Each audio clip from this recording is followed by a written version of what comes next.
trans billionaires right now. No. There's not? I mean, the closest you get is Caitlyn Jenner, but no, there's no such thing as a trans billionaire in America. I wonder when that'll change. Never. You don't think it'll ever change? No. There will be one eventually, and then they'll die, and then there will be another, but there's never going to be a block of trans billionaires in America. Trans people as a whole over the entire world make up the population of Spain. And how many people are in Spain? I don't know. I just know it's Spain. That's what I know now. Damn. It might be like... I think it's like a percentage. It's like really not a lot. And pretty much wherever they are, they're all getting fucked over a lot and are pretty busy with a lot of stuff. And, you know, oftentimes if you're going to be like a trans billionaire, it's like you're going to get treated like shit in the business world. Absolutely. So, well, no. There's a thing with billionaires. It's like... But it's also not like the fucking gay movement has changed just because there's like some gay billionaires. Like, it's just eventually people's thoughts change enough, and then it becomes like advantageous for certain political groups, I think, to support those groups. But like eventually the whole thing with gay shit is like, yeah, like even in like 2004, like Hillary Clinton and I think even Obama said he didn't support gay marriage. Mm-hmm. But then just a lot happened over the next few years. And whether or not those politicians liked gay people or not, it was clear that if you were a Democrat, it was like political suicide to not support gay marriage. Mm-hmm. And I think, you know, that just becomes a matter of like following your constituency a little bit. You know what I mean? Because especially the Democrats, of being a party that like wants to kind of, you know, be known as the tolerant party. If there's like a group of people still without rights that now you kind of can't ignore as much as you could even a few years ago, then you'll just support them. Because it also means nothing to you. Yeah. The whole time it means nothing to you. So it's like, you know, I don't know. It just seems like every new generation like has less of a prejudice usually against some sexual or racial group. You know what I mean? And yeah, I mean, eventually it's just like, I don't think this is the only way politics moves, but I mean, obviously it moves in a lot more dramatic ways. But for the most part, I think when it comes to like stuff like that, it just becomes like imperative. You know what I mean? Yeah. Or even like you look at the end of slavery, you know, it's like that lost a lot of rich people a lot of money, but it just got to a point where it just wasn't something that was really seen as like, you know, could exist in America. Yes. You know, and there are a bunch of like rich guys in the North that, you know, could have had slaves, but I think for them, it would have actually, even business wise, would have been a bad decision because of like, there wasn't a social acceptance of it. So it is important to march and do all those things. I think it generally helps them know how to lie to us.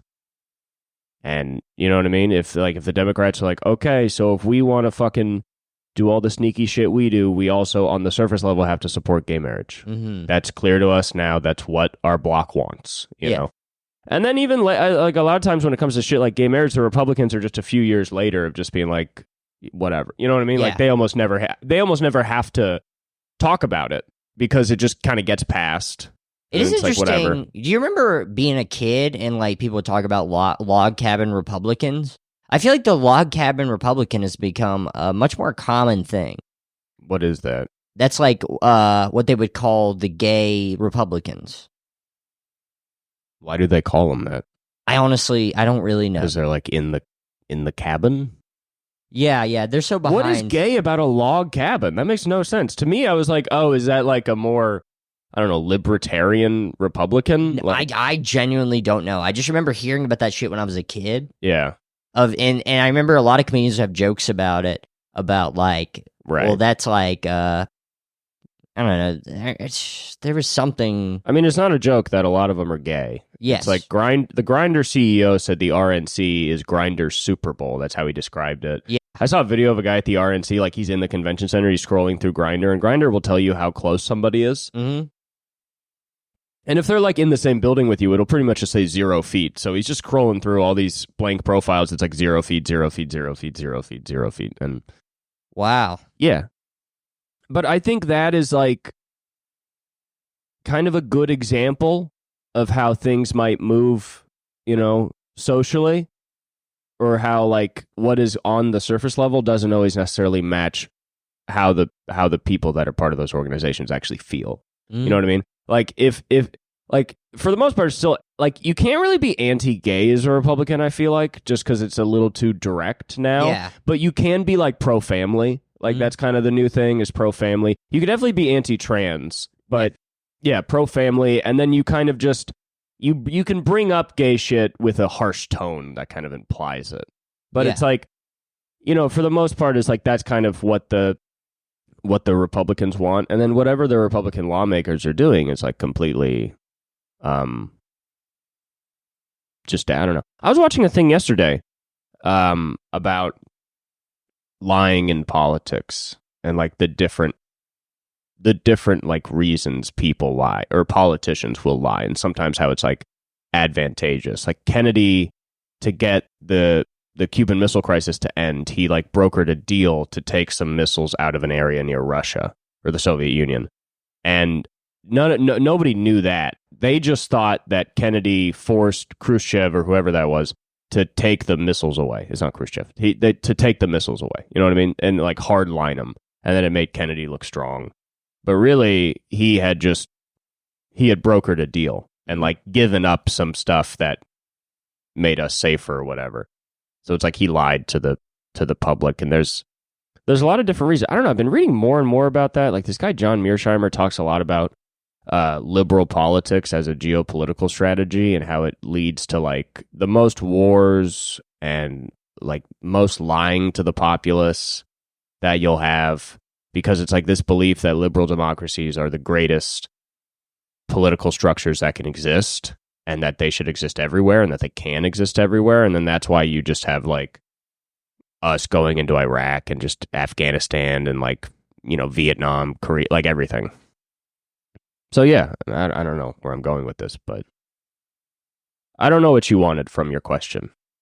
I keep trying to answer your question, then you keep asking more questions. Yeah, I'm just trying to think about the question. I don't understand. It's like, what is the question of like you don't understand why things change, or like no? Well, I'm curious to what extent the ruling class's material benefits come from our like the kind of just like a line to what is.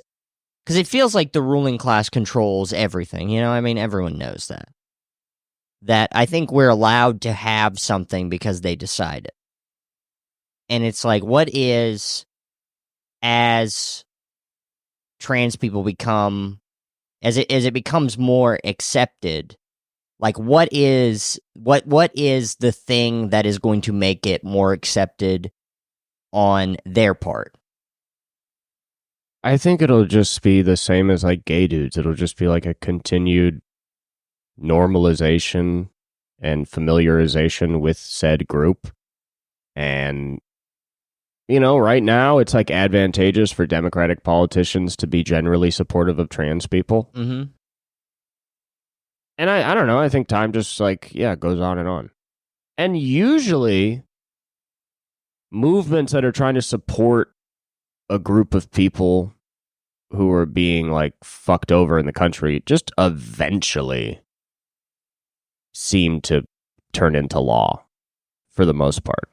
Mm-hmm. Whether or not things even necessarily become better for those people, it's like you look at black people or gay people or women, they're all groups who at so many times in America, everybody was like, they'll have no rights.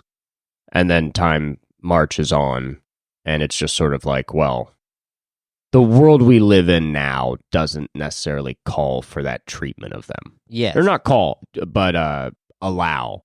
So it's like, I think in 50 years, the whole like bathroom issue is going to become Or maybe in 100 years, the bathroom issue will seem like the food counter issue. You know what I mean? I mean, it's going to look ridiculous. What do you mean?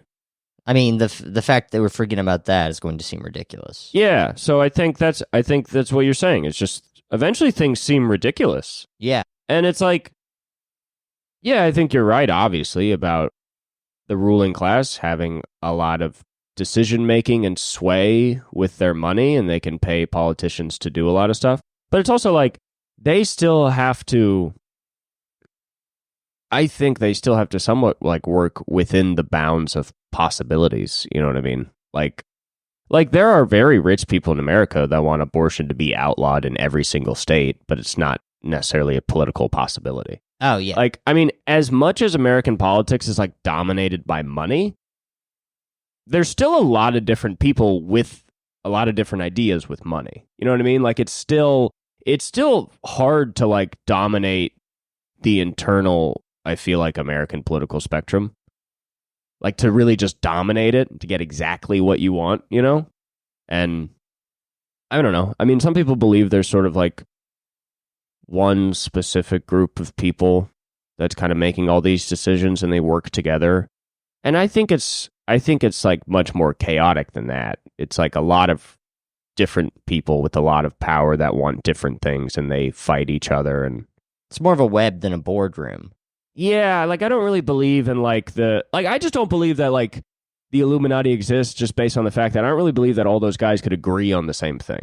Like I almost find that part surprising. Or if you just look at how like at least on the surface level like international order works, like that guy I was listening to with the liberal hegemony thing and the liberalism versus realism is like, it's really interesting because he talks about how he's like on the international scale it's complete anarchy. There is no like ruling what was he called? Like guard dog state. He's like, there's none of that. He's like, states are allowed to do whatever they want. There's absolutely no government imposing anything on them. And he's like, the closest you can do is like sanctions or whatever, but it's all like complete power politics. So, I mean, it's like in that way, I don't really believe there's like a big world order, you know? There's like different trade alliances and defensive alliances, and they cause a lot of tension. But it seems to me that the elites on the geopolitical stage, at least, cannot agree on much. And I would imagine even within America, they still don't agree completely on everything. You know what I mean? Because, man, I mean, you're a rich guy with so much power, and it's like you have all this time to sit and think about shit. I don't know. I mean, I'm sure most rich people don't give a fuck about trans people. Oh, yeah. You know, and then some of them, maybe it's advantageous for them to be a transphobe for their voting bloc or whatever. And then, you know, I mean, the thing about rich people is they're, from what I can tell, at least like that level of rich, is they're like, for the most part, amoral. Yes. It's like weird when they believe stuff. Like they're like the weird ones of them are like the evangelical. You know what I mean? Like most rich people are just like, you know, like what is going to be like the most advantageous decision? And it's like if trans people are not advantageous for rich people to support yet, then they won't. But the minute they are, they will. I think there's very few rich people who are like actually opposed to anything that could make them money, at least. Like, I don't really think rich people have a lot of belief. Like, I don't think Donald Trump has like a belief system. Absolutely. He doesn't have like a economic belief system even, or a political belief system, or like a philosophical, like there's really nothing. You know what I mean? Like, so at that point, if you're asking like what gets them to change, it's like, I don't know, market trends almost, you know what I mean? Like they can look at the stock of certain social stuff and just be like, well, this is probably going to be too much work for me to fucking, you know, do this. Yeah. Or maybe they try, you know what I mean? Like, you know, you think about like all the lobbies in America and how that's essentially just like freedom to manipulate the population and our government. Like that's really the thing, is the lobbies, you know what I mean? You know, the Arab lobby is $800,000 a year in America. The Israel lobby is $50 million a year. You know what I mean? Mm-hmm. And for anyone listening, we should be clear, I'm not talking about a Jewish conspiracy. The Israel lobby is a loose configuration of many donors and groups that support the state of Israel. It's not a Jewish thing. It's Israel. But my point being is like, I'll listen to guy like that book I bought, Memoirs of an Arab Jew. It's very good so far. It's by that guy Avi Shleim. He's a Jew from Iraq. It's like I listen to that guy John Mearsheimer. Like there's all these old intellectuals that have been around for years and have been critiquing just like the actual, I don't know, they're critiquing Israel and how like, can this really even work? You know what I mean? They're not they're just academics. Yeah. And you've never heard of them. And most people have never heard of them. You know what I mean? And it's like, and if you try and find a lot of discourse on the topic, it's like not always easy.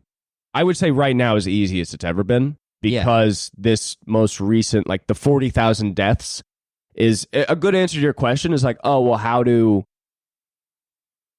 things change? It's like, well, there's 40,000 deaths, at least in like, just Palestine right now. Nothing politically is going to change. Like our stance on Israel is going to stay the same. Absolutely. But the young politicians, the future of politics, the future of Israel's relations with other countries or in our relation to Israel and how advantageous it really is weakening. You know what I mean? The more they do that, the more enemies they make, the more money we have to spend, the more American presidents have to go over to Israeli prime ministers and tell them to stop doing something. The less, and most importantly, the more their constituencies are saying, I don't think we need to give this country money. Some of them are saying, I don't even think that country should exist.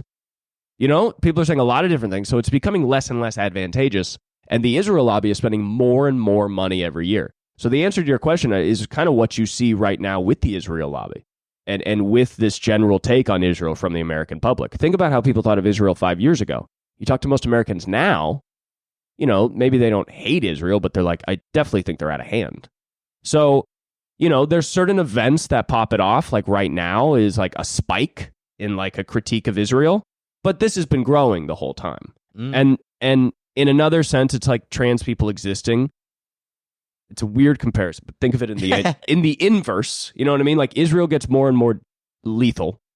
Trans people get just more and more just them. They're your friends. Your children are friends with them. They're more and more around. So it's just, naturally, I think it's like a lot of people, I'm sure there's a lot of social engineering going on that we're not aware of or whatever. But I think it's a fact of the matter that sometimes the world changes around people, whether or not they want it to happen, even rich people, and I think there's a lot of rich people right now, a lot of very rich Zionists that are really unhappy that the money they've spent is not turning into a lot of support, especially from younger people. You know what I mean? And so, they'll spend more money, but young people are, making up their minds and choosing. You think about like a 20, like our kids our age seeing this right now has forever changed our view of that country.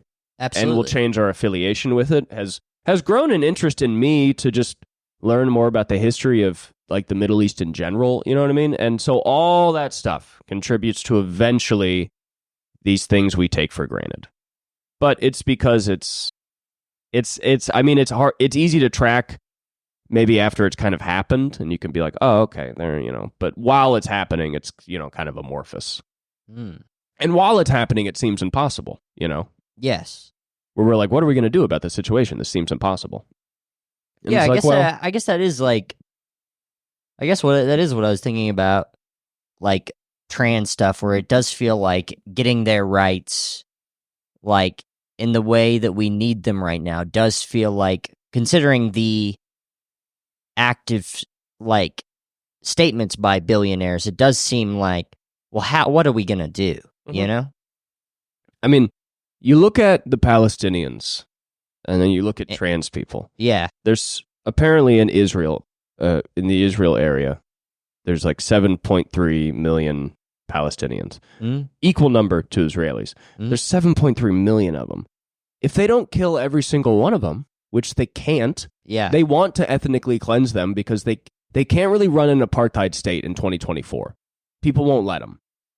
It's been going on and people don't like it. Yeah. You can't really go back to having a ghetto for these Gazans. You know what I mean? They would like to kill all of them. That would be the best for them. And I'm talking about far-right Israel extremists. I'm not talking about Jews. I'm talking about Netanyahu. You know what I mean? They'd like them all dead. That would be the best for them, be the easiest. They can't. That's too hard. That's too hard to kill 7.3 million people. So I do look at the situation as absolutely devastating.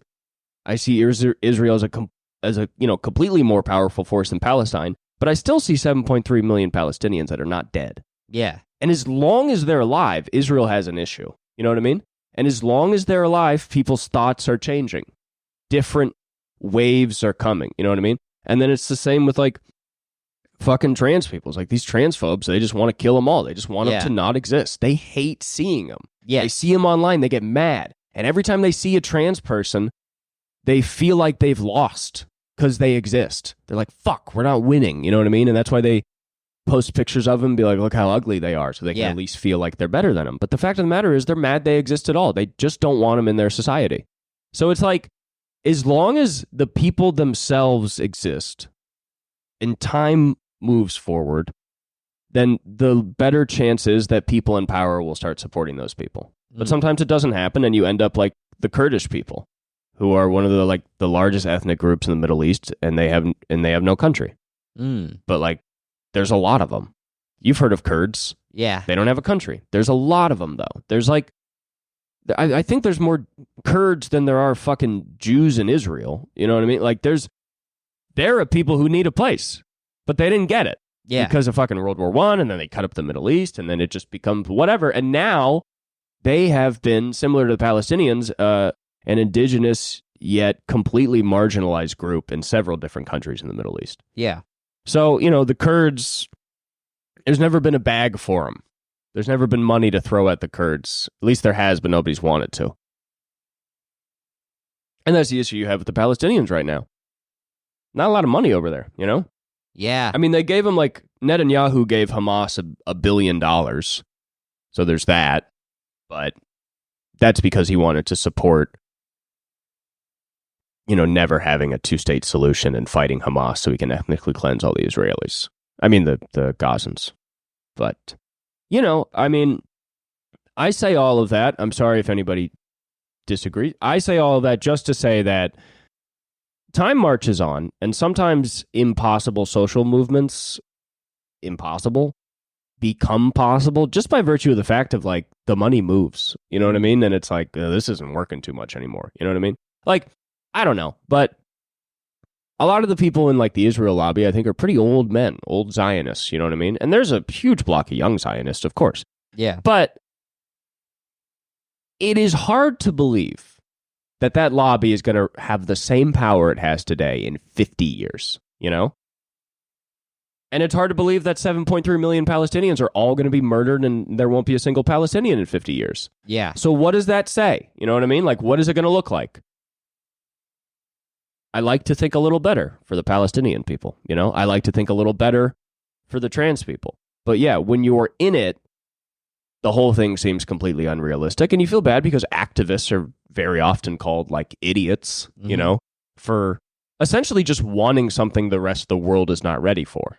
But they're kind of the first people that are just, like, walking around the street, literally just holding pictures of the thing. Like, there's a real use to it in some way. You know what I mean? Of just, like, if a bunch of fucking parades are going on around the country, it's like, even think of how things change is like when Trump got elected, there's marches across the country the very next day. Mm-hmm. And I'm sure a lot of Trump supporters were like, fuck that, But I think eventually there was a feeling in the country where no matter what side you were on with Trump, you were like, we're all pretty angry at each other. You know what I mean? Like, this is not great. And I think even that led some people to be like, I just don't really like him. I feel like he makes people mad. You know what I mean? And so it's like, there seems to be an interesting thing going on with the right wing right now. They're kind of floundering. They're freaking out over bullshit. They're freaking out over the French Revolution. Oh, with the Olympics? Yeah. Yeah, but that's always their thing. Yeah, but they're kind of showing their hand. You know what I mean? Like, for a long time, they were like, we're like the fucked up party. And now they're getting offended about shit that happened 200 years ago. Yeah. When you say the fucked up party, you mean they were the party of like change and progress and revolution? No, what do you mean though? I mean, like, they were like, we say the shit no one else wants to say. Yeah, no, I mean, that's what I'm saying. Like, in the time of Lincoln, they were the party of change and progress, and they were not the old people. I'm saying that a lot of, I think, right-wing people online consider themselves, like, transgressive, with like their revolutionary. Statements. Yes, revolutionary. Yeah, definitely. But they're kind of showing that they're just kind of moral scolds of just like, look at how fucked up the French Revolution was. Yeah. Well, yeah, they're like, I think, yeah, part of it is aesthetic. Yeah. It was very gay, the whole thing. Apparently that thing that was supposed to be the Last Supper was actually like the Supper of Dionysus. And I think it was called, the name was something about the Last Supper. The thing is, it doesn't matter if it's the Last Well, Supper. I know Dionysus was also there, and for some reason I'd heard somebody say that, like, oh no, that thing was really supposed to be like but I think it's also both. It's interpretive. Yeah. It's literally interpretive dance, which is very funny for like conservatives to be engaging with. But I think also the thing with like American conservatives is like, yes, they are like radical. Their branding is like radical revolutionary, but it's all for specific values. Like the belief is like Americans are revolutionaries, but it is in order to uphold specific values. That's how we justify our revolution. I guess it's how everybody does, but like the French revolutions are more like, they'll be more specific. That's why they have a lot. Not revolutions, but protests. That's why they have so many, because it's like, oh, they fucked over the farmers. That's why every road is full of manure. Oh, they're not paying the trash guys. Every road is full of trash. Oh, they're not it's like, it's often. And it's always just supporting like general workers' rights, Where in America, it's kind of like we support like independence, and like freedom, So it's like we're not always like protesting over like union stuff, like sometimes, But a lot of times it's like I think a lot of modern day Republicans are very right wing people. It's a very nostalgic party right now, for sure. And they want to feel like they're part of this continuous movement of a great America, which in their minds is kind of like a safe place for like white men to prosper. I think their belief, honestly, is pretty similar to that of the founding fathers, where I think many of them kind of want a white man's nation. Yes. And because if you think about it, it's like we were talking about, like you're from the Pacific Palisades. Yes. And you went to private schools. Absolutely. And then you got into a nice college, which then got you a nice job. And so all of your friends are wealthy, usually Caucasian people. And in your mind, you hang out with anybody. You hang out with anybody you meet. You go to school, college, you're chill, you hang out with anybody. The thing is, you were born into such a system and such a structure that the only people you ever hung out with were rich white people. Yeah, so, I mean, I hung out with like the Warner Brothers and shit. Yeah, so what was I getting at? But, so these guys, they, some of these guys live in their own world. You know what I mean? And also then you get poor white people who I've never met any of those. Who you've never met, but who are told, facts like, well, 13% of the population commits 72% of the crime, and that's who you should be afraid of, and you're poor and you can't protect yourself, and who's trying to hurt you? Black people. And it's like, no, it's obviously the ruling class, but, I don't know how that, I always, to be honest, and I really try and not talk like this because you don't want to define yourself off party lines. I always am very confused at how, like, there are still so many people that are like, oh yeah, black people are the problem. And you're like, just think about how, like, just power works. You know what I mean? Like, there's just, you think, like, one of the most, pretty much the most oppressed group in the entire nation, like, holds that amount of power? Because you have to use the word power. Yeah. You know what I mean? Like, you can't say that these people are so responsible for so many woes in the nation without ascribing them a power. I think it's an easy thing for the ruling class to say because if you're a working class white people, you work with black people, black people. So they kind of strategically put a divide between the workers. Yeah, isn't that crazy? Like, they literally know black and white dudes are working together in factories and are the same people. Yes. And have the same commonalities. And, like, everything they need in life is almost the same. There's some differences, but for the most part in America, they're just two poor people. Yeah. One guy's poor because he's black. The other guy's poor because he's fucking whatever the fuck. You know, it's like they both got their reasons, but they're very similar, you know.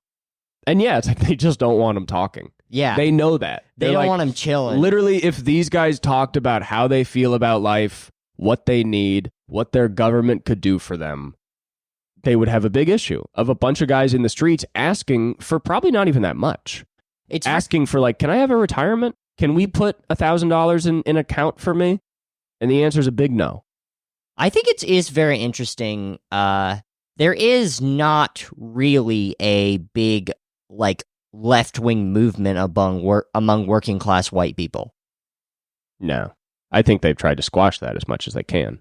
It's very interesting that the leftist, like, it is a very middle class, upper class white college educated person now.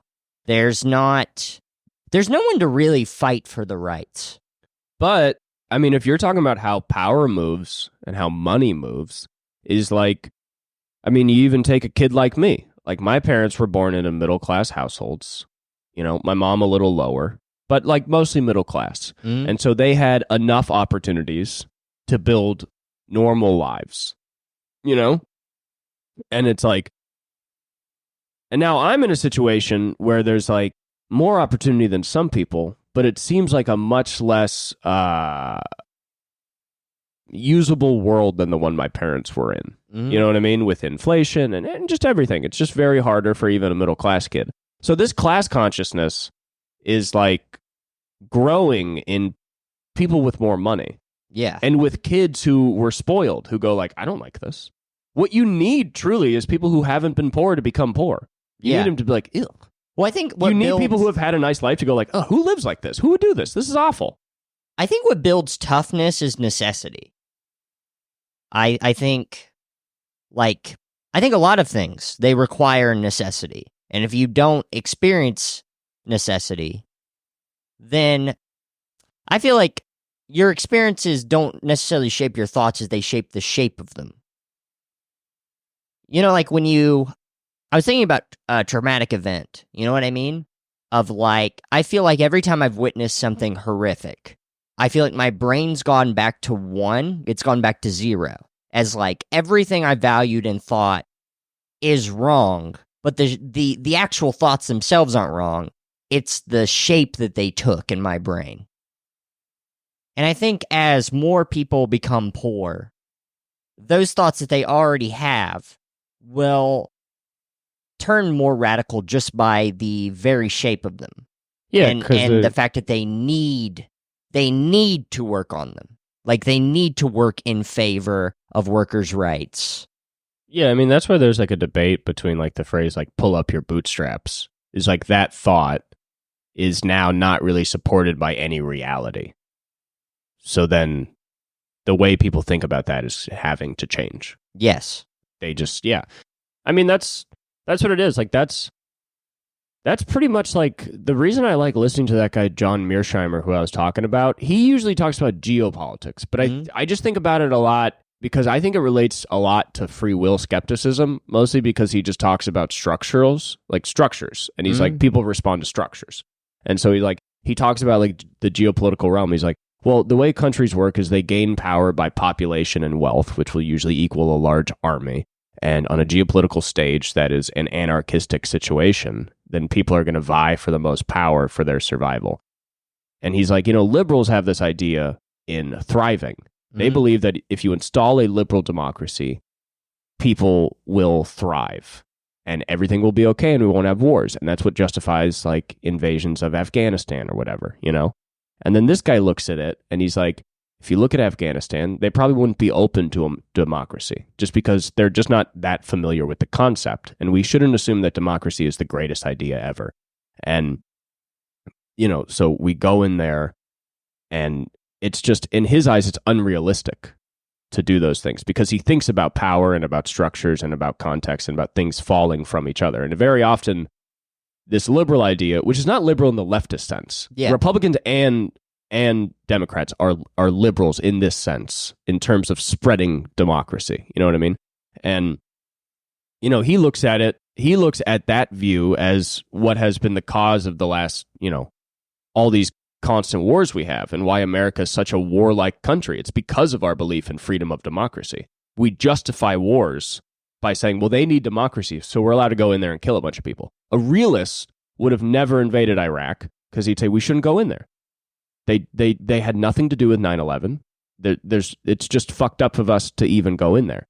And to me, that is the most salient view on things I've ever heard, because he's the first guy talking about politics that I've ever heard actually talk about events leading to other events in that way, and not like, like I've told you about the Ukraine thing where he's like, yeah, they invaded Ukraine because of NATO expansion. Everybody else is saying Putin is an evil dictator, and that's fucking stupid. You know what I mean? And so I say all of that to say that I like this belief, and I have found it because I look at the world today, and it doesn't make sense to me in terms of the moral values everybody ascribes to everything. You know what I mean? And I think that realist perspective on things comes more into play as you're saying the shape of people's thoughts are changed by like the shape of their environment. Yeah. And yeah, I think I think it's interesting is like, you want to talk about things changing, it's like America's MO since like fucking the end of the Soviet Union in the 90s, I think is what that guy says. I'm parroting a lot of his words, obviously. But like America's MO, we've been like a unipolar state.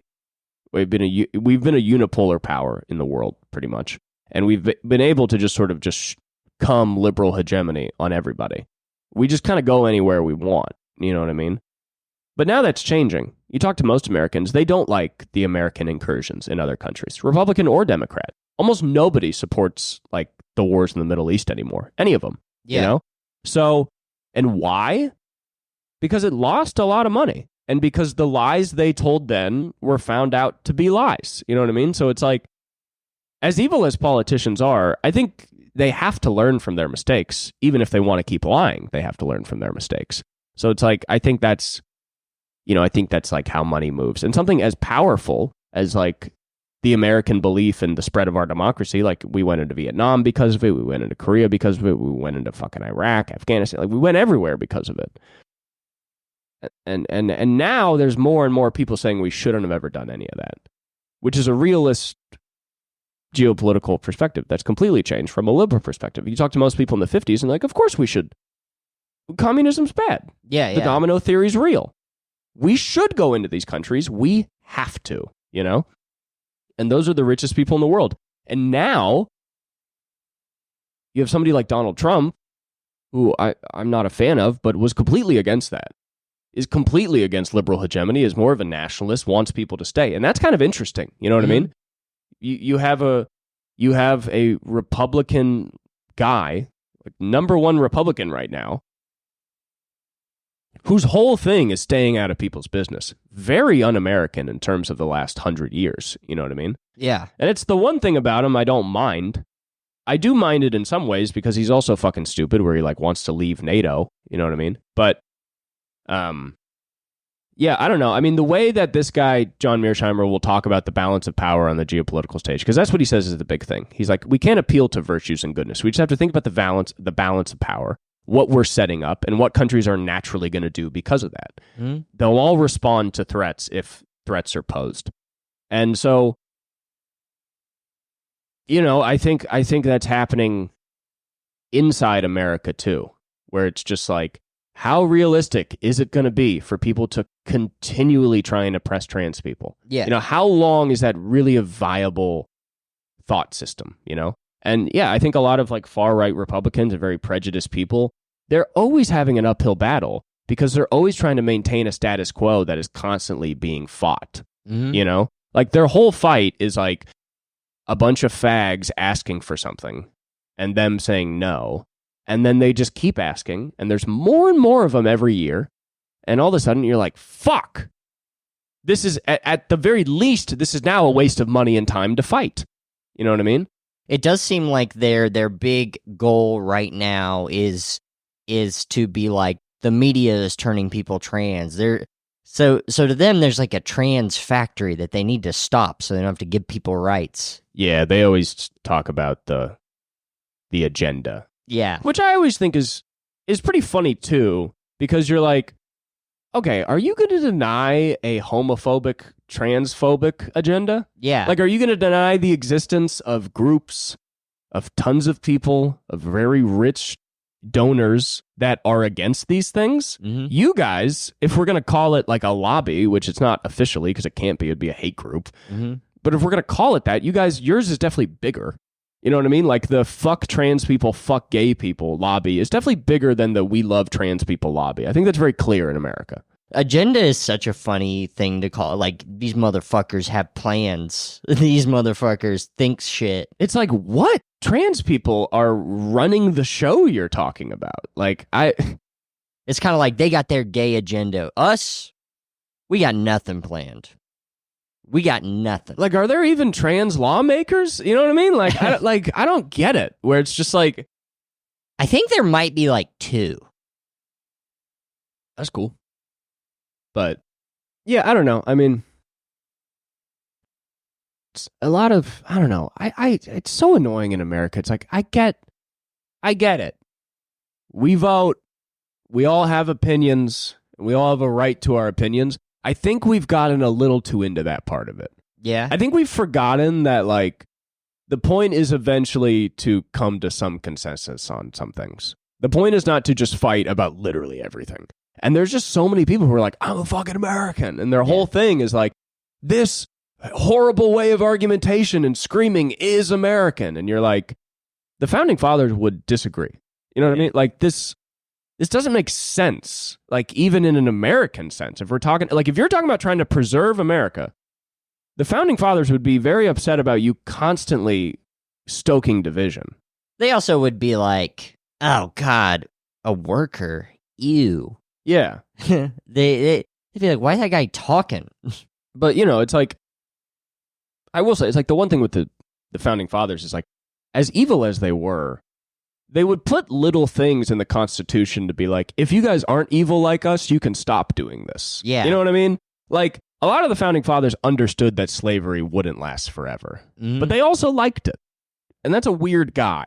Yeah. You know, that's like, I don't think this thing is going to last forever, but I'm going to do it while I'm here. It's like smoking cigarettes, where on some level you're like, I'll quit when I'm 40. Yeah, but that's the real human nature of the whole thing, you know? So it's like, I think in those guys' mind, they're very, like, naive that it's like, well, they have the option to change, and they'll take it, and they'll do so with grace. And it's like, what? It's kind of metaphorical, where it's like, they're kind of thinking like, well, slavery's not going to last. Just kill my fucking grandkids. Yeah. Like, kill my fucking great-grandchildren. Yeah, truly. Yeah, they like set up more a system to constantly bicker than they did like agree. Yeah. And it's just because there's a lot of room for different opinions, you know. There's a lot of different room. But yeah, I don't know. The one thing that guy John Mearsheimer says that I like, I hope I'm not boring you with all this. Am I? No. Okay. The one thing I like that he says is he's like liberals believe in 2 things. He's like, they believe that rights are inalienable, that we all have rights, and that they should be protected by a government. And he's like, and the second part that they believe is that the individual is more important than the whole, and that protecting the individual's rights is like of paramount importance to like a liberal democracy, because that individual needs to be independent and express themselves, and we believe that's like the lifeblood, you know? And John Mearsheimer's like, I agree with the first part, that rights are inalienable. He's like, I don't really think it's always a good system to believe that the individual is more important than the whole.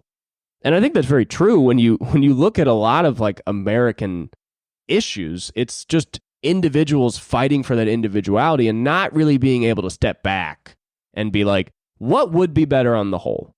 If I don't like this, but I let it happen, hundreds of thousands of people are going to live better lives in my nation. And because they're living better lives, the less people will be frustrated. There will be less fighting, you know? And in that way, it just seems realistic to support any group of people that are shouting about being oppressed in America, you know? Mm-hmm. But once again, the individual rights and liberties that people are so tied to, they tie it to everything. They see one other individual and they say, that individual's taking my rights. And it's like, no, that's just a trans lady. Yeah. Like, that's all that is, but they're like, no, this is taking, and Americans have a They're taking away my right to fuck my own kids. Yeah, it's the one thing, truly. Yeah. It's the one thing China has on America is they're able to have a more collectivist thinking, And I think it usually helps them just act more as a solidified, nation. Also, they only have fucking one party in power, so it's hard to really say that a lot of those decisions are from the people themselves. But, yeah. There's too many people that are just obsessed with their opinions. Yeah. Like, everybody just, like Joe dropped out, but it's also like, did that have anything to do with all the motherfuckers that kept trying to give me their thesis on why Joe is old? Yeah. It just got exhausting after a while of people being like, well, he's old. And I was even talking to one guy that he's like, I stopped supporting Joe Biden when he didn't support Palestine. And it's like, obviously, I thought what Joe Biden said was ridiculous. I also thought what almost every American president ever has said about Israel is a little ridiculous and unrealistic. So it's like, that I think is the issue with this belief in everybody's opinion, is that it becomes unrealistic. When you're mad at one single politician for his adherence to like 100 years old policy of America, is when it just is, and there's just, I don't know, I just feel like every election, every American is asking for stuff I'm not even sure the president is capable of, Like Trump, his whole thing is just being like, we're gonna tear down everything. And it's just like, you can't do that. You don't have the power to do that. It's like every 4 years, Trump's like, we're going to put soda in the water fountains. He told Christians, if you vote for me, you won't have to vote again. Yeah. I mean, what? Like, that's not... He's just like, everything's going to be fixed. He's like talking about like getting rid of democracy. Which like... It seemed to me when he was saying is just that everything was going to be fixed when he was done. But to say the words, you won't have to vote again. Yeah. I mean... It is crazy. What is that? What an insane... Have you heard his Hannibal Lecter thing? No. Okay, so do you remember in the 2016 campaign, he would talk about how Mexico was sending its criminals to us? Yeah. So he's upped his game because I think that got a little old. Uh-huh. So now he says that countries from around the world are emptying their prisons and their insane asylums. That's how he says it. He screams it every time. And he goes, insane asylums. And then he, you know how he cuts himself off? This is how I watched a few videos of him talking about Hannibal Lecter. It's how he gets into it every time. He's talking about insane asylums. Then he goes, Silence of the Lambs. Have we seen it? And the crowd, yes, they've seen it. And he goes, Hannibal Lecter, the late, great Hannibal Lecter. He always says the late, great, which my friend Dave Waite pointed out is weird because he doesn't die in the movie and no actor who's ever played him is dead. They're all alive. So theoretically, Hannibal Lecter... I don't even think he's died in a book. I don't even think he's died in a book. I mean, it's very weird that he says late, great Hannibal Lecter. And he goes, and, I bring up, because that's who he's saying is coming into our country, Hannibal Lecter. And he goes, and I bring up Hannibal Lecter, and they say, oh, he's got cognitive decline, but these are real stories. And I haven't heard him directly say Hannibal Lecter is a real person, but he has said the late, great Hannibal Lecter, and these are real stories. And if you watch the videos, it's very funny, because even his supporters, like, it's kind of quiet when he's talking, because they're like, does he think he's real? Like, he kind of acts like he knew Hannibal Lecter. And he always brings up the one line where he goes, and he's having a friend for dinner. Do you remember that line? He'd eat you, and he points at somebody. It's very odd. And yeah, it really is the epitome of Trump, of like what he's good at is being like, so this scary thing? Okay, so Mexicans are that. And now he's literally saying they're Hannibal Lecter. He's like in his, the last scene of Silence of the Lambs where he quietly walks into the port town? Yeah. And he's going to go eat a guy? Yeah. I think that is Trump's image of every Mexican entering America. Of just like white suit, ready to eat a guy. He's just like, you seen the movie Twister? Mexicans are sending tornadoes over the border. Yeah. Mexicans, they're shape-shifting. They're turning into wind phenomenon. Tornadoes, twisters. Glenn Powell. Is that who's in that movie? I think maybe in the new one. I haven't seen the new one. I've only seen the old one. I think it's bad. People are saying it's bad. People are. So we got like 10 minutes. Let's talk about like cum or something. I think this has been a great discussion. It has, but I feel like we do need to throw some lowbrow shit into here. I think we should stop with lowbrow shit. I think we should. You think this should be a politics Yeah, podcast? wait right here. All right. Oh wow, Cooper's going to his bookshelf. He's taking a shit on the floor. He's shoving it up his penis hole. His penis hole is big. Oh, oh wow. So this is called the Cambridge Dictionary, the Cambridge Dictionary of Philosophy. I bought this. What's so funny? I don't know. I just think it's I don't know. This is a good idea. I bought this for a college class. Is what was it? $80? I don't know. I feel like sometimes you get books for a little cheaper. I did not buy this on Amazon to be smart. So but you could, if you're watching, you could. You probably could, yeah. Yeah, if you're trying to be smart, buy this shit. Oh yeah, so it's a whole dictionary. So let's just go. It's a dictionary of philosophy. Yeah, so let's just go into something. Oh wow, duck rabbit. You want to do that? Duck rabbit. All right, let's figure out about duck rabbit. So this is like simple stuff, and this is the stuff that like this is a fun podcast topic. So, duck rabbit, an ambiguous figure, not an illusion, as is sometimes said, most strongly associated with Wittgenstein, Philosophical Investigations, Part 2, Section something. Though Wittgenstein attributes it to Joseph Jastrow. It's Wittgenstein, dumbass. Oh, it is? Is that? He's German. Wittgenstein? Yeah. Joseph Jastrow, who got it from Harper's Weekly, which based his drawing on one publicized in Fliegende Blätter, a German humor magazine. Wittgenstein, is that how you say it? Yeah. Uses the figure to illustrate the distinction between seeing the figure and seeing an aspect, such as the figure versus seeing the figure as a duck or rabbit. He notes that someone might look at the figure and just see a pictured duck, unaware that the figure can be seen otherwise and unaware that he is seeing the figure as a duck.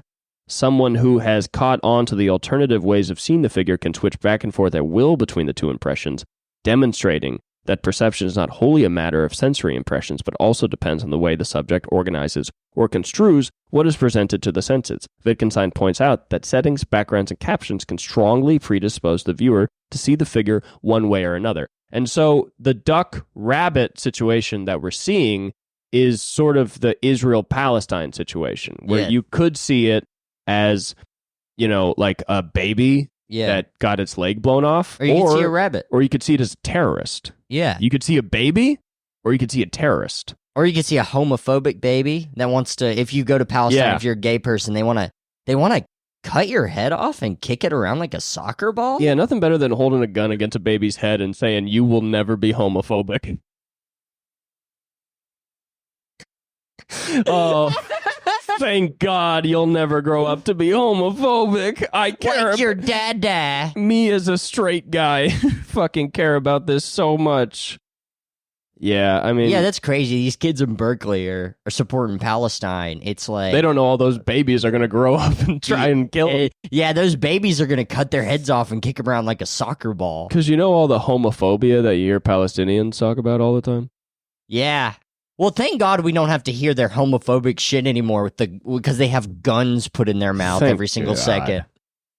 I hate gay people. They're trying to say the F slur, but then they get doused with white phosphorus. They have your thing on here. This is what you believe. What? In value theory, the view that pleasure, including the absence of pain, is the sole intrinsic good in life. The hedonist may hold that questions of morality aside, persons inevitably do seek pleasure.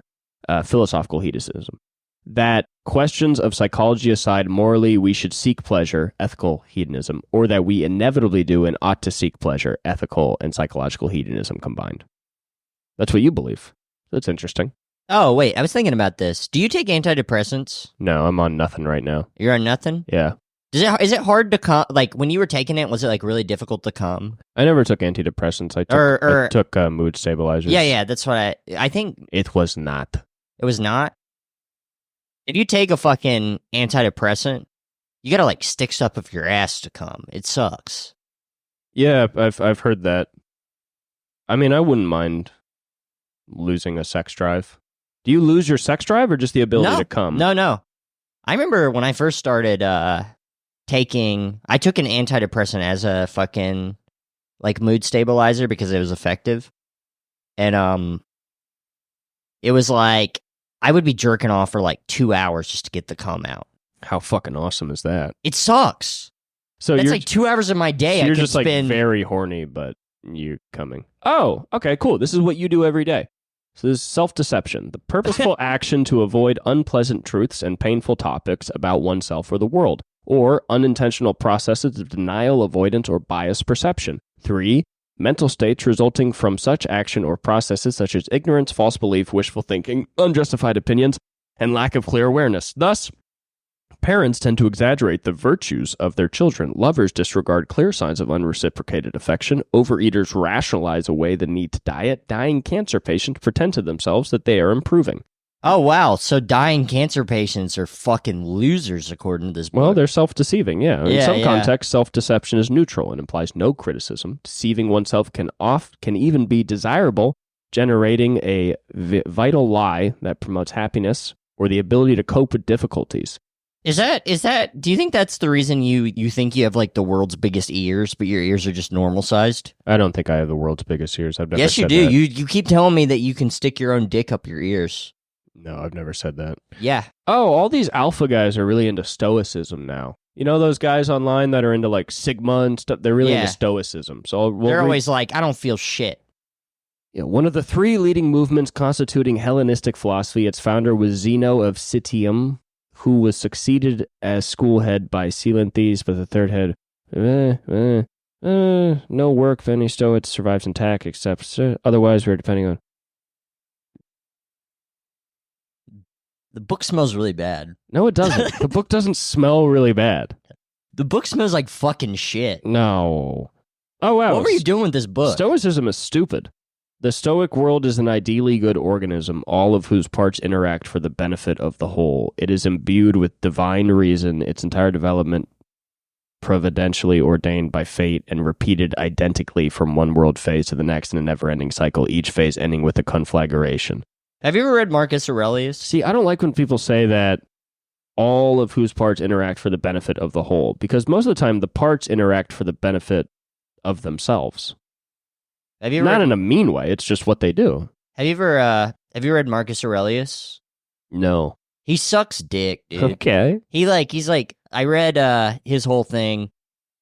I mean, there's some interesting stuff in there, but it's like, I mean, it was never supposed to be published, but there's a lot of guys that pretend to be into philosophy, but that's their guy, you know? Yeah, right? Because it's very easy to read. I hear him a lot. Yeah, no, if you're like bodybuilder type guys who are pretend to be into philosophy, love that guy. They got a whole thing on time travel. It's kind of funny. Do they? Yeah. Is it like Cooper would never figure out how to do it right? I always think it's funny when a philosopher like writes a whole thing on like the philosophy of time travel, and you're just like, the fuck are you doing? I remember we don't even have that. We don't even have write about the philosophy of fucking being alive. We have that. You know what's crazy? A lot of times if you go to the philosophy section in a bookstore, it'll be like philosophy and The Simpsons, and it's like Homer is not real. Yeah, they do that. Duff is not a real beer. I bought a philosophy of the Big Bang Theory show when I was younger. Did you? Did you learn a lot?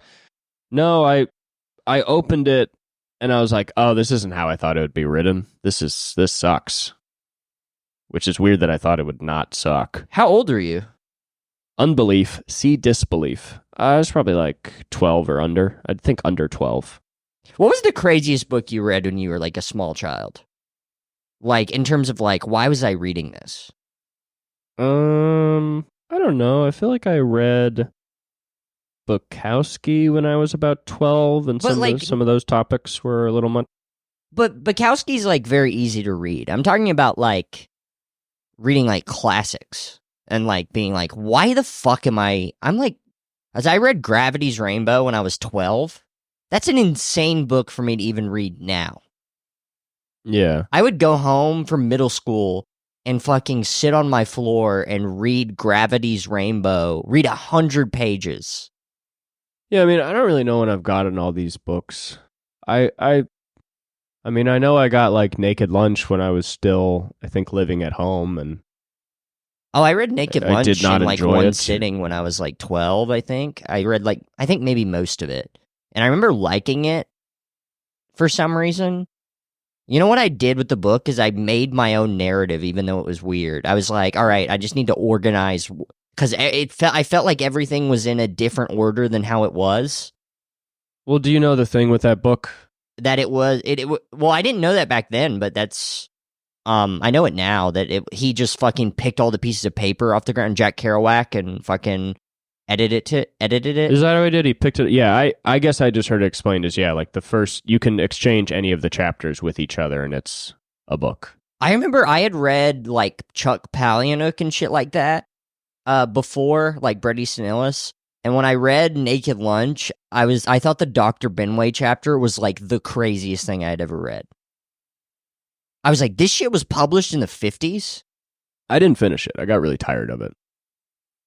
It's kind of funny from what I remember. I haven't read it since I was literally in middle school. I would go back into it with the thought of like, it's the same as just like looking at flowers. Like none of this means anything. There's nothing to get from this book. He doesn't want you to get anything from it. Maybe I could enjoy it then.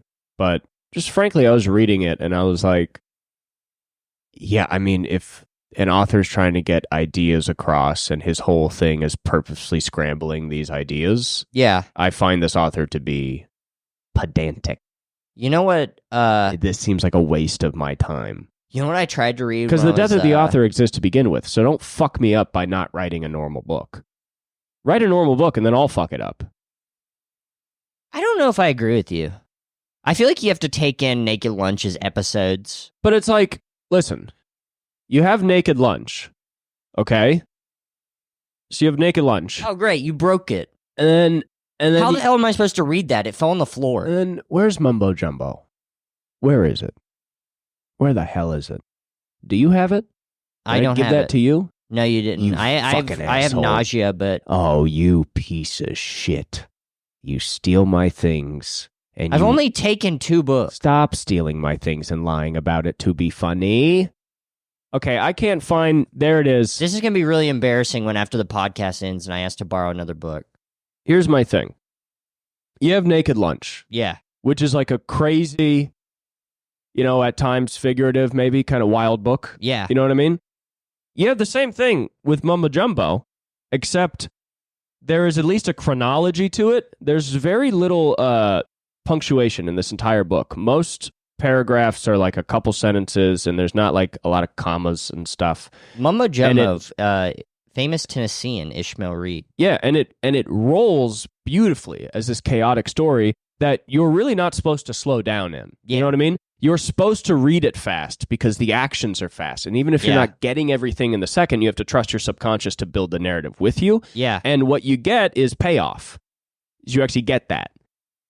You read Naked Lunch, every chapter is just like, and then Dr. Wimbob came in, but Floozy was off it again. And you're like, why am I supposed to care about these? Like, what is this? It's just imagery. That's what I'm saying. Yeah. So it's like, I tried to read other Burroughs. I think that's fine. As an adult. My issue with Burroughs is he just seems to be a guy that will do imagery and then be like, I'm fucking like smarter than everybody else.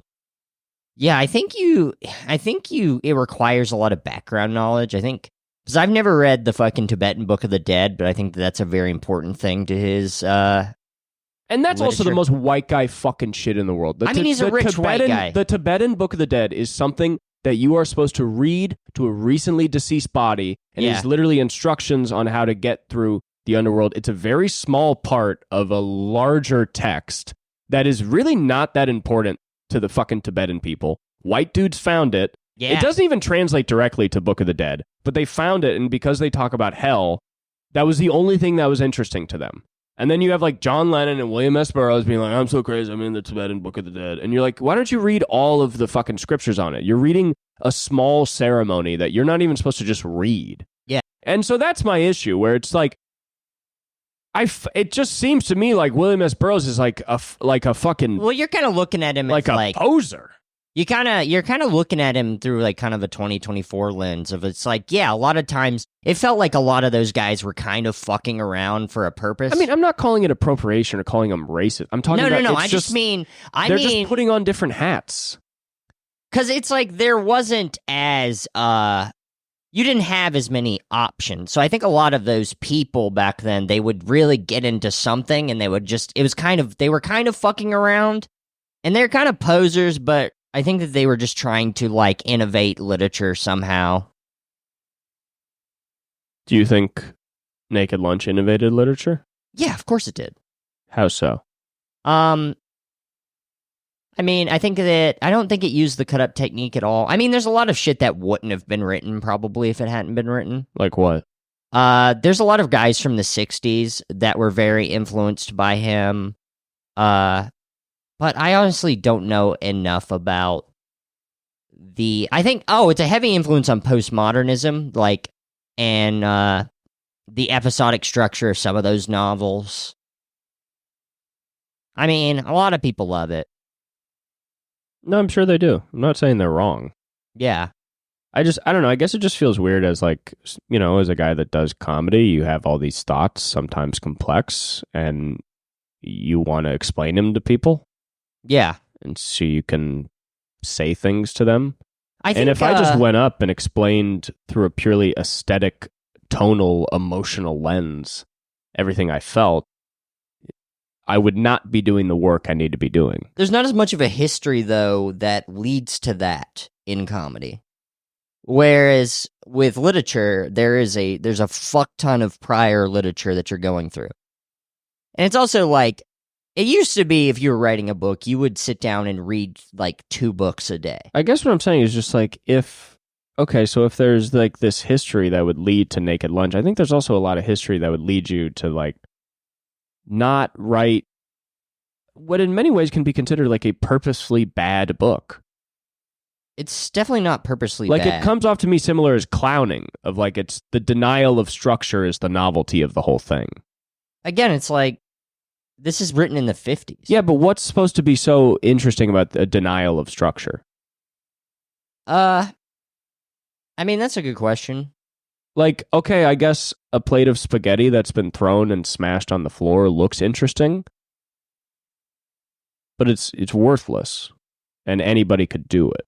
So it's just, and I know anybody can do it is a stupid argument. Yeah. I'm just saying, it's like, I don't know, I read Naked Lunch and I was like, the arrogance that fumes off of this book is like noxious gas.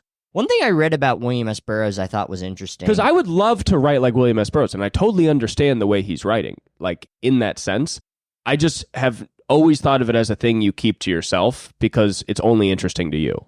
And that is exactly how I felt while reading the book. I was like, if I wrote this, it would be great. But I didn't. He wrote it. William wrote a book for William. One thing I thought was interesting that I read about William S. Burroughs is people talking about what he was like one-on-one. He was apparently had no emotion if you talk to him. Yeah, apparently I read every story you hear about him, he's just like a shitty fucking asshole, and then he shoots his wife. Yeah, he did kill his wife straight up. And then he also got money from he got money from his parents till he was 60. Okay, so that's the issue that I have with like that era of dudes, is it's like unfettered. And like when you were talking about Sartre's like denial of materialism, you know? Yeah. I think there's a similar thing with William S. Burroughs. He's a man that's just completely allowed to be within his own mind at all times. Yeah. He's not beholden to anybody else. And usually that should be used to really come up with something good because you're a lucky person. You're able to think about these things all the time. And then with him, it's just like, it just seems like it was more so just self-indulgence than anything. Like, another thing he's hugely just a fucking asshole who like wrote a purposefully annoying book, shot his wife because he wanted to play a stupid fucking game. Like, it just seems very childish. And I'm not going to be like, I don't like his book because he's a bad person. I'm saying I think his book is bad because he's like a pretty substanceless guy.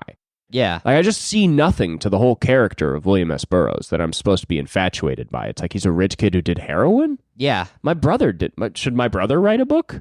Should my middle-class brother who did heroin and watched Bad Santa for 5 years write a book that doesn't make sense? And maybe. If no one had ever done it before. Yeah, and just the fact about I mean, that's what I'm saying. It's just like, and if he was in an elite family that could just push his book out there as much as he wanted to, then sure, maybe it would be a classic.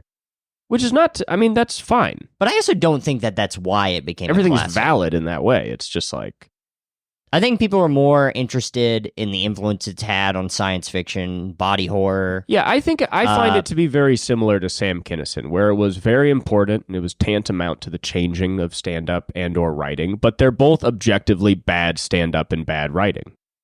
I completely disagree. I think that first Sam Kinison special is one of the best specials ever. Yeah, I just find them to be both like completely thoughtless, like living off personality.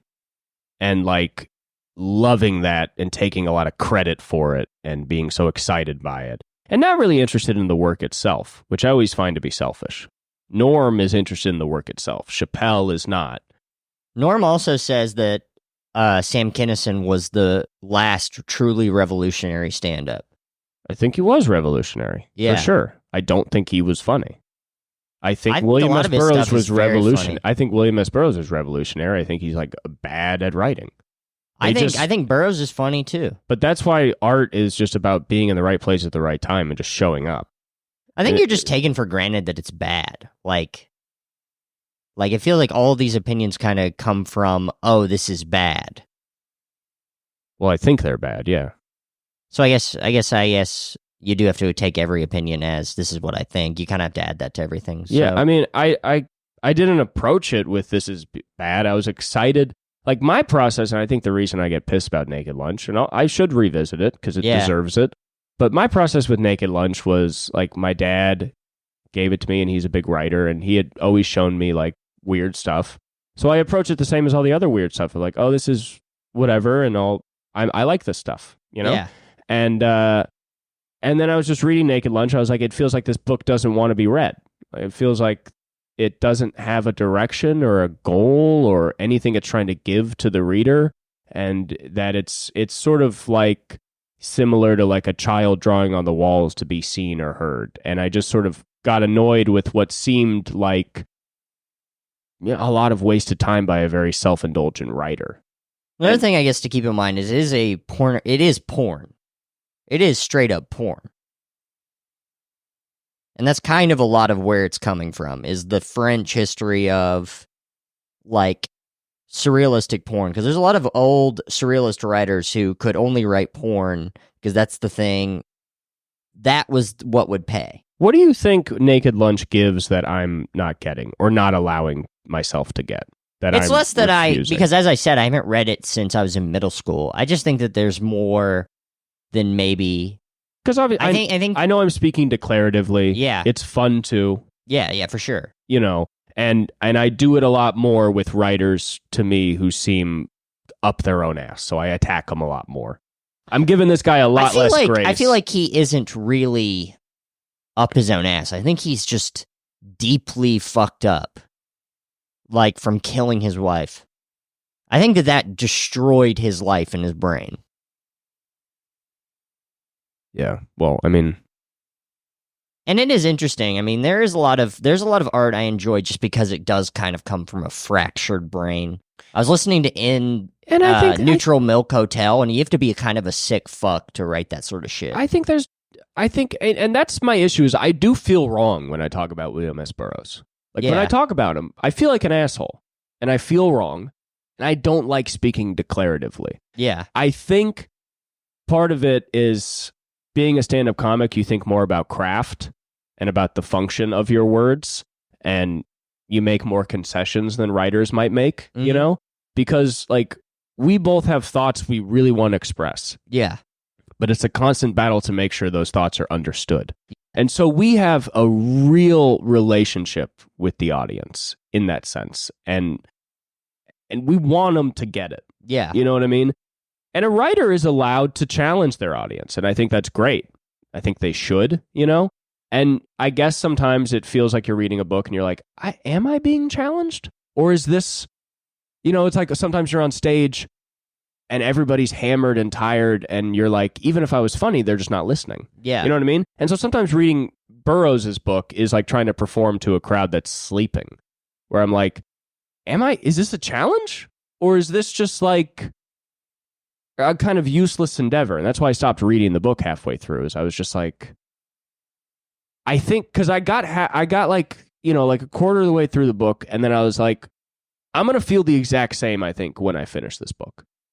Like, I think what I'm getting now is what I'm gonna get for like 200 more pages. Yeah, I mean, if you feel that way, I mean, you don't really have to revisit it.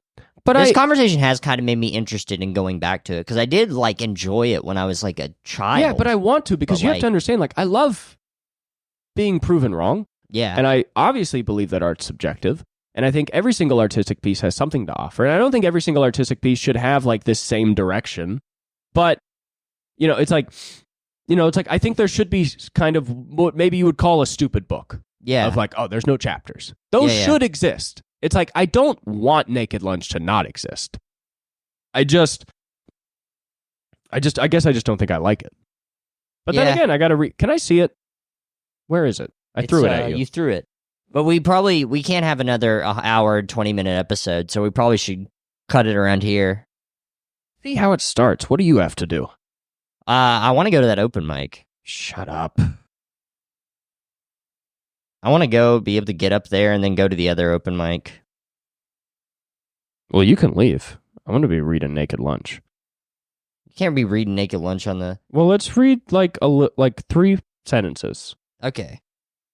And start west. I can feel the heat closing in, feel them out there making their moves, setting up their devil doll stool pigeons, crooning over my spoon and dropper I throw away at Washington Square Station, vault a turnstile and 2 flights down the iron stairs, catch an uptown A train. Young, good-looking, crew-cut, Ivy League advertising exec type, fruit, holds the back door for me. I am evidently his idea of a character. You know the type, comes on with bartenders and cab drivers talking about right hooks, and the Dodgers calls the counterman and Nedix by his first name. Yeah, I'm remembering what exhausted me about the book, because I like the writing a lot. Yeah.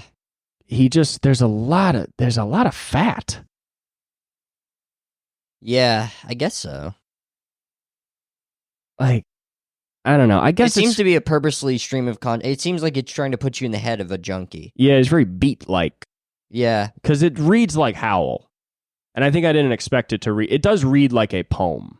I think that's fair to say. I've never read Howl. What is a devil doll stool pigeon? Oh, I know what a stool pigeon is. Setting up their devil doll stool pigeons. I think that was where... Because sometimes you want to understand it maybe a little too much, maybe more than you should. But I think that was also an issue is like... The lingo? Yeah, enough of that, and you're like, oh, I got no idea what you're talking about, man. Like, you're making up fake words for, like, shoes every 5 seconds. The thing I always think about on that first page is he talks about a midget who got a hot shot and, like, melted. Yeah. Yeah, I guess it's just a book about being on heroin. Yeah. What's the last sentence?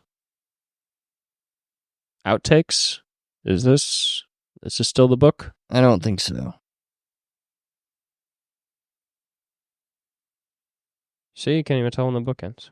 Outtakes. Islam incorporated in the parties of Inner Zone. What are the outtakes? What is this? I'm pretty sure that copy has I would just flip a little bit. But what are outtakes? Well, it's just stuff that wasn't in there. Let's see. Wait. See? This is good podcasting. This is what people want to hear about. Nobody's talking about Naked Lunch on podcasts. Yeah, and no one ever will again. It's unfortunate. See? Okay. Here we go. What's the last sentence? Anamorphine treatment and access to anamorphine in the event of relapse would certainly give a higher percentage of permanent cures than any program of psychological rehabilitation. Hey! There we did. We figured it out. Harm reduction. We figured it out. Who knew? Yeah. Naked Lunch ends with an appeal to harm reduction over... I'm pretty sure that's still not the end, though. Because, let's see. Great. Nutmeg, Well, next... I think this is like a glossary. Oh, my God. See, how long is this book even? Is it like 2 fucking pages? Most of the book is not the book? You also got like a... the version you have has a lot of like other shit. You might be able to... If this is a glossary, you might be able to find out... Original introduction. So is this it? Is this it? Either way is a bad move to the East Wing. If I knew, I'd be glad to tell you. No good, no bueno. Hustling myself. No glot. Clome fly day. What is it? What's up with that? Clone fly day? No glot, clom fly day. I don't know. I mean, none of those are words. The hell, man? You gotta write words at least. Give me a break. Can I get a break? Is that fair? Yeah, Cooper He deserves ends the book a break. by saying no glot, clom fly. He ends the... Okay, I'm sorry. Can we be honest about that? I was being an asshole. Literally, last sentence of the book is no glot, clom fly day. Fuck you, William S. Burroughs. You didn't even write words. You wrote baby words to end your book. We should call this episode Clom Fly Day. I'm literally not going to revisit this now. I hate this fucking stupid book. God damn it. We're gonna burn Naked Lunch. Yeah, okay. Can I have it? No, I'm probably gonna revisit it.